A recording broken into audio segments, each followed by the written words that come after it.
ಕನ್ನಡ ಶೀಘ್ರಲಿಪಿ ಪ್ರೌಢದರ್ಜೆ ವೇಗಪತ್ರಿಕೆ ನವೆಂಬರ್ 1992 ಸ್ಟಾರ್ಟ್. ಸನ್ಮಾನ್ಯ ಸಭಾಪತಿಗಳೇ, ನಾನು ಮುಖ್ಯಮಂತ್ರಿಗಳು ಮಂಡಿಸಿರತಕ್ಕ ಬೇಡಿಕೆಗಳ ಪೈಕಿ ಕೆಲವು ಬೇಡಿಕೆಗಳನ್ನು ಮಾತ್ರ ಬೆಂಬಲಿಸಿ ಪ್ರಸ್ತಾಪ ಮಾಡಲಿಚ್ಛಿಸುತ್ತೇನೆ. ಮೊದಲನೆಯದಾಗಿ, ಭಾರತದಲ್ಲಿ ವ್ಯವಸಾಯದ ಮಹತ್ವದ ಬಗ್ಗೆ ಹೇಳುವುದಕ್ಕೆ ಇಷ್ಟಪಡುತ್ತೇನೆ.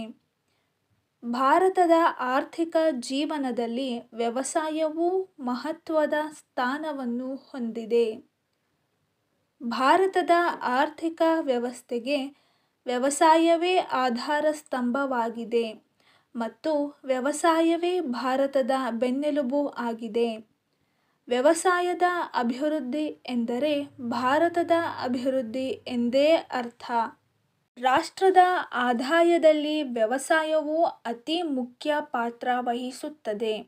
45% ಆದಾಯ ನಮ್ಮ ವ್ಯವಸಾಯದ ವಿವಿಧ ಮೂಲಗಳ ಉತ್ಪನ್ನದಿಂದಲೇ ಬರುತ್ತದೆ.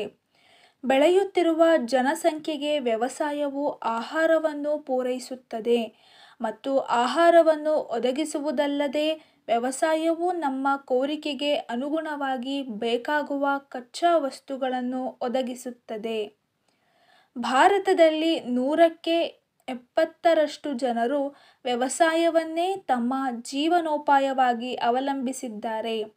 ವ್ಯವಸಾಯವು ನಮ್ಮ ದೇಶದ ಆರ್ಥಿಕ, ಸಾಮಾಜಿಕ ಮತ್ತು ರಾಜಕೀಯ ಜೀವನದ ಅಡಿಗಲ್ಲು ಎಂದು ಹೇಳಬಹುದು.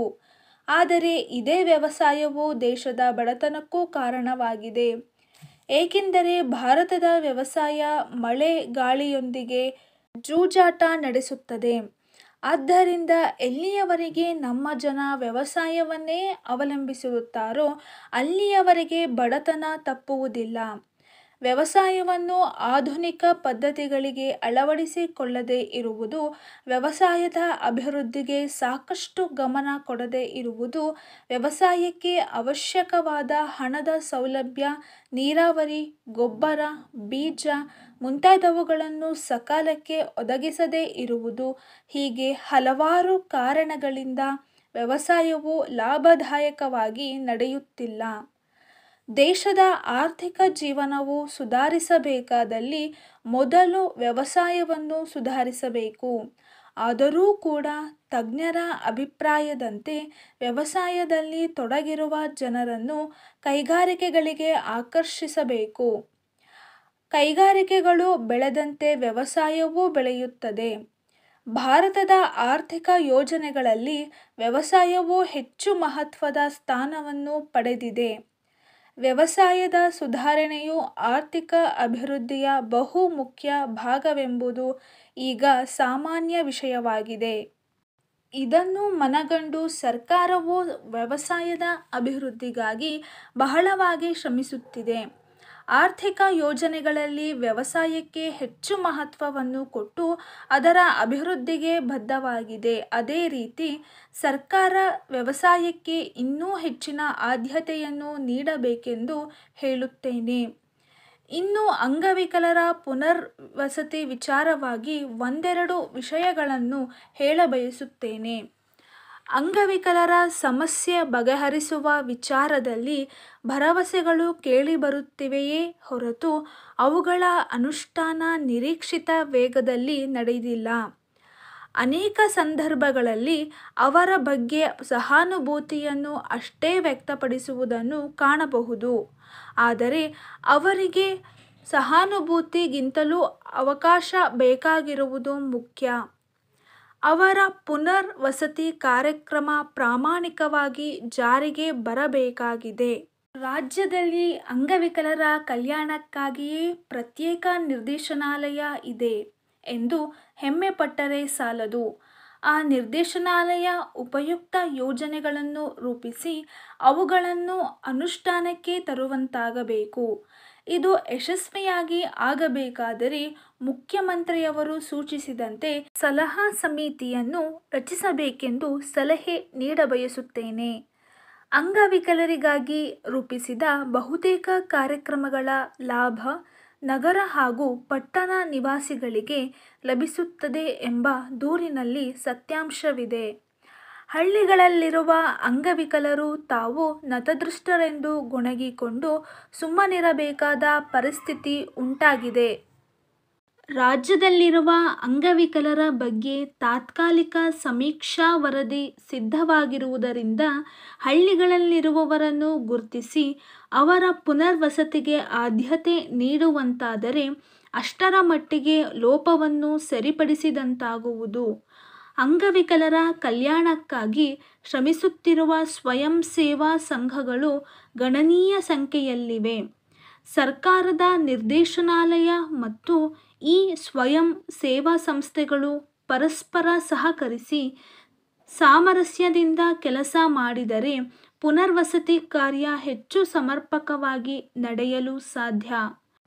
ಆದ ಕಾರಣ ನಿರ್ದೇಶನಾಲಯದ ಸಲಹಾ ಸಮಿತಿ ಸಮನ್ವಯ ಸಮಿತಿಯಾಗಿಯೂ ಕಾರ್ಯನಿರ್ವಹಿಸುವಂತೆ ಮಾಡುವುದು ಸೂಕ್ತವಾದೀತು ಎಂದು ಸೂಚಿಸಬಯಸುತ್ತೇನೆ. ಕೊನೆಯದಾಗಿ ನಗರಸಭೆಯವರು ಮನೆಗಂದಾಯ ಬಾಕಿ ವಸೂಲಿಗಾಗಿ ತೀವ್ರ ಕ್ರಮ ತೆಗೆದುಕೊಂಡು ಮಾಲೀಕರಿಗೆ ಎಚ್ಚರಿಕೆ ನೀಡಿದ್ದಾರೆ. ಆರ್ಥಿಕ ವರ್ಷದಲ್ಲಿ ಸಂಗ್ರಹ ಆಗಬೇಕಾಗಿದ್ದ ಸುಮಾರು 55 ಕೋಟಿ ರೂಪಾಯಿ ಮನೆಗಂದಾಯದಲ್ಲಿ ಬಹುಪಾಲು ವಸೂಲಿ ಆಗದಿರುವುದೇ ತೀವ್ರ ಕ್ರಮಕ್ಕೆ ಕಾರಣ ಆಗಿರಬಹುದು. ಮನೆಗಂದಾಯ ಬಾಕಿ ವಸೂಲಿ ಎಲ್ಲ ಸ್ಥಳೀಯ ಸಂಸ್ಥೆಗಳಿಗೂ ದೊಡ್ಡ ಸಮಸ್ಯೆಯಾಗಿದೆ. ಮನೆಗಂದಾಯ ಎನ್ನುವುದು ಮನೆ ಮಾಲೀಕರನ್ನು ಕಾಡುವ ಸಮಸ್ಯೆಯೂ ಆಗಿದೆ. ಕಂದಾಯ ವಿಧಿಸುವ ಕ್ರಮಕ್ಕೆ ನೀತಿ ನಿಯಮ ಯಾವುದೂ ಇದ್ದಂತೆ ಇಲ್ಲ ಅಥವಾ ಇರುವುದೂ ಪಾಲನೆಯಾಗುತ್ತಿಲ್ಲ. ನಗರಸಭೆಯ ಅಧಿಕಾರಿಗಳೇ ಮನಸ್ಸಿಗೆ ಬಂದಂತೆ ಮನೆಗಂದಾಯ ವಿಧಿಸುತ್ತಾರೆ. ಇವರ ವಿರುದ್ಧ ತಮ್ಮ ಅತೃಪ್ತಿ ಸೂಚಿಸಲು ನೀಡಿರುವ ಕಾಲಾವಕಾಶ ಬಹಳ ಕಡಿಮೆ. ಈಗಲಾದರೂ ನಿಯಮಗಳನ್ನು ವೈಜ್ಞಾನಿಕ ತಳಹದಿಯ ಮೇಲೆ ರೂಪಿಸುವುದು ಒಳ್ಳೆಯದು. 1992 ಇಸವಿ ಮಾರ್ಚ್ 10ರಂದು ಮಾನ್ಯ ಸಂಚಾಲಕರು, ಸಾರ್ವಜನಿಕ ಶಿಕ್ಷಣ ಇಲಾಖೆ, ಬೆಂಗಳೂರು ಇವರಿಗೆ ಜಿಲ್ಲಾ ಶಿಕ್ಷಣಾಧಿಕಾರಿಯವರು, ಮೈಸೂರು ಜಿಲ್ಲೆ, ಮೈಸೂರು ಇವರು ಬರೆದ ಪತ್ರ ಏನೆಂದರೆ, ಮಾನ್ಯರೇ, ಮೈಸೂರು ಜಿಲ್ಲೆಯಲ್ಲಿ ಶಾಲಾ ಮಕ್ಕಳಿಗೆ ನೀಡಲಾಗುತ್ತಿರುವ ಮಧ್ಯಾಹ್ನ ಭೋಜನ ಯೋಜನೆಯು ಬಹಳ ತೃಪ್ತಿಕರವಾಗಿ ಸಾಗುತ್ತಿದೆ ಎಂದು ತಿಳಿಯಬಯಸುತ್ತೇನೆ. ಈ ಯೋಜನೆಯನ್ನು ಸಾರ್ವಜನಿಕರು ಮತ್ತು ಮಕ್ಕಳು ಹೆಚ್ಚಾಗಿ ಮೆಚ್ಚಿಕೊಂಡು ಸ್ವಾಗತಿಸಿದ್ದಾರೆಂದು ನನ್ನ ಅಧೀನ ಅಧಿಕಾರಿಗಳು ವರದಿಯನ್ನು ಕಳುಹಿಸಿದ್ದಾರೆ.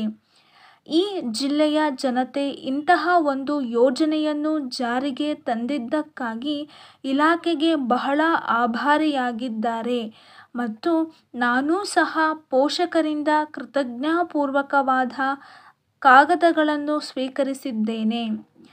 ಈ ಸಂದರ್ಭದಲ್ಲಿ ಗೋಧಿ ಪದಾರ್ಥಗಳನ್ನು ಮತ್ತು ಹಾಲಿನ ಪದಾರ್ಥಗಳನ್ನು ಸರ್ಕಾರ ನೀಡುತ್ತಿರುವ ಪ್ರಮಾಣ ಸಾಲದೇ ಇರುವುದರಿಂದ ಮತ್ತು ಯೋಜನೆಯನ್ನು ಇನ್ನೂ ಅನೇಕ ಶಾಲೆಗಳಲ್ಲಿ ಜಾರಿಗೆ ತರಲು ಸಾಧ್ಯವಾಗಿಲ್ಲದೇ ಇರುವುದರಿಂದ ಕನಿಷ್ಠ ಪಕ್ಷ 100ಕ್ಕೆ 50ರಷ್ಟು ಹೆಚ್ಚಿಸಿ ಈ ಒಂದು ಜನಪ್ರಿಯ ಯೋಜನೆಗೆ ಇನ್ನೂ ಹೆಚ್ಚಿನ ಉತ್ತೇಜನ ನೀಡಬೇಕೆಂದು ಕೇಳಿಕೊಳ್ಳುತ್ತೇನೆ. ಮೈಸೂರು ಜಿಲ್ಲೆಯು ಬಹಳ ಬಡ ಮಕ್ಕಳನ್ನು ಹೊಂದಿದೆ ಎಂದು ನಾನು ತಮಗೆ ತಿಳಿಸಬೇಕಾಗಿಲ್ಲ ಎಂದು ನನ್ನ ಭಾವನೆ. ಇಲ್ಲಿಯ ಹಳ್ಳಿಗಳು ಸಾಕಷ್ಟು ಅಂತರದಲ್ಲಿ ಹಂಚಿ ಹೋಗಿವೆ ಮತ್ತು ಮಕ್ಕಳು ಪ್ರತಿ ದಿವಸ ಶಾಲೆಗೆ ಹೋಗಿ ಬರಲು ಸುಡುವ ಬಿಸಿಲಿನಲ್ಲಿ ಅಥವಾ ಅತಿಯಾದ ಮಳೆಯಲ್ಲಿ ಸುಮಾರು ದೂರ ನಡೆಯಬೇಕಾಗಿದೆ. ಈ ಮಕ್ಕಳ ತಂದೆ ತಾಯಿಗಳು ಕಡು ಬಡವರಾಗಿರುವುದರಿಂದ ಮಕ್ಕಳ ಮಧ್ಯಾಹ್ನ ಭೋಜನಕ್ಕಾಗಿ ಯಾವ ರೀತಿಯ ಏರ್ಪಾಡನ್ನು ಮಾಡಲು ಅಸಹಾಯಕರಾಗಿದ್ದಾರೆ. ಜಿಲ್ಲೆಯ ಎಲ್ಲ ಶಾಲೆಗಳಲ್ಲೂ ಈ ಯೋಜನೆಯನ್ನು ಜಾರಿಗೆ ತಂದರೆ ಬಹಳ ಉಪಕಾರವಾಗುತ್ತದೆ ಮತ್ತು ಇದಕ್ಕಾಗಿ ಗೋಧಿ ಮತ್ತು ಹಾಲಿನ ಪದಾರ್ಥಗಳ ಕೋಟಾ ಜಾಸ್ತಿ ಮಾಡಬೇಕೆಂದು ಕೇಳಿಕೊಳ್ಳುತ್ತೇನೆ. ಈ ಯೋಜನೆಯನ್ನು ವಿಸ್ತರಿಸಿ ವಾಣಿಜ್ಯ ಶಾಲೆಗಳಲ್ಲೂ ಜಾರಿಗೆ ತರಬೇಕೆಂಬುದು ನನ್ನ ಅಭಿಲಾಷೆಯಾಗಿದೆ. ಇದನ್ನು ಸಹಾನುಭೂತಿಯಿಂದ ಪರಿಶೀಲಿಸಬೇಕೆಂದು ಕೇಳಿಕೊಳ್ಳುತ್ತೇನೆ. ಇದಕ್ಕೆ ಸಂಬಂಧಿಸಿದಂತೆ ಬೇರೆ ಒಂದು ವರದಿಯನ್ನು ತಮಗೆ ಕಳುಹಿಸಿಕೊಡುತ್ತೇನೆ. ದಯವಿಟ್ಟು ಈ ಯೋಜನೆಯ ಅನುಷ್ಠಾನಕ್ಕೆ ಮೇಲೆ ಕೇಳಿದ ಹೆಚ್ಚುವರಿ ಆಹಾರ ಪದಾರ್ಥಗಳನ್ನು ಪಡೆಯಲು ತಮ್ಮ ಆದೇಶವನ್ನು ಆದಷ್ಟು ಜಾಗ್ರತೆ ಕಳುಹಿಸಿಕೊಡಬೇಕೆಂದು ಕೇಳಿಕೊಳ್ಳುತ್ತೇನೆ. ತಮ್ಮ ವಿಶ್ವಾಸಿ ಶಿಕ್ಷಣಾಧಿಕಾರಿ